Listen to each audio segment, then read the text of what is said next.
Had a fixture, so today we're going off the brakes on this 96 Camry. You can see there's some metal flakes here, so there has been some metal on metal action on the back of this rotor.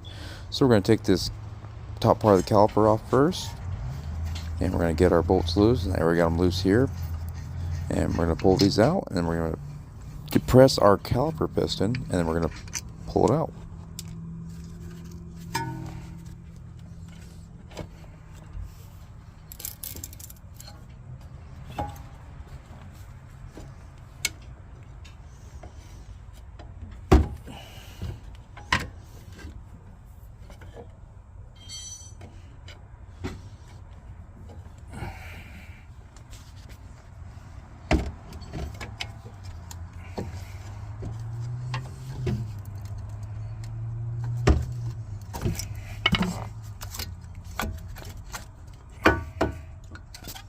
Alright, so we got pad coming off here, and you can see it's metal in the backing plate onto the rotor. So usually you can surface them sometimes, but most of the time they make them too thin. They've grinded into the rotor like this, they'll just warp really easily. So we usually just replace the rotor, makes it a lot easier.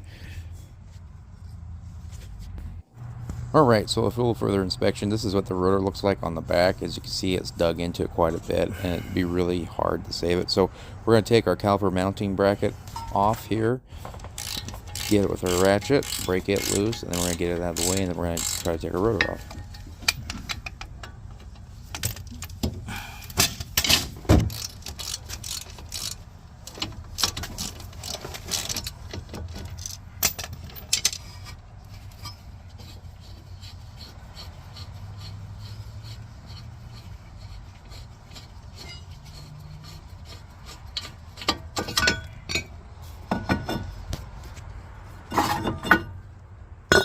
And just get another look at it here so you can see that it's worn into the surface of the rotor.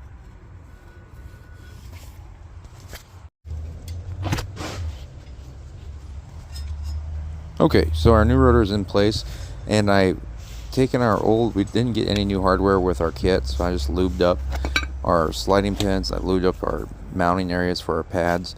So you want to kind of put your pad in at like an angle and slide it in, and as you slide it in you rotate it upwards, so that's how you get them into place.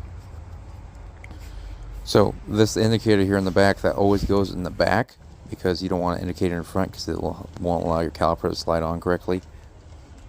And this is generally how it's supposed to look. Alright, so with the pads in place, I'm going to go ahead and pinch them together once I get them on the rotor.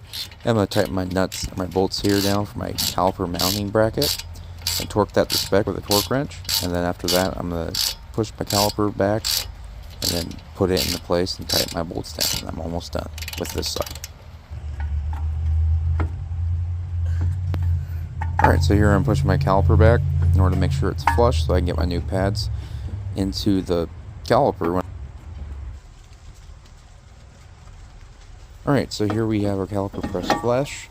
So now I can reinstall it, and almost done with this, and go to the other side.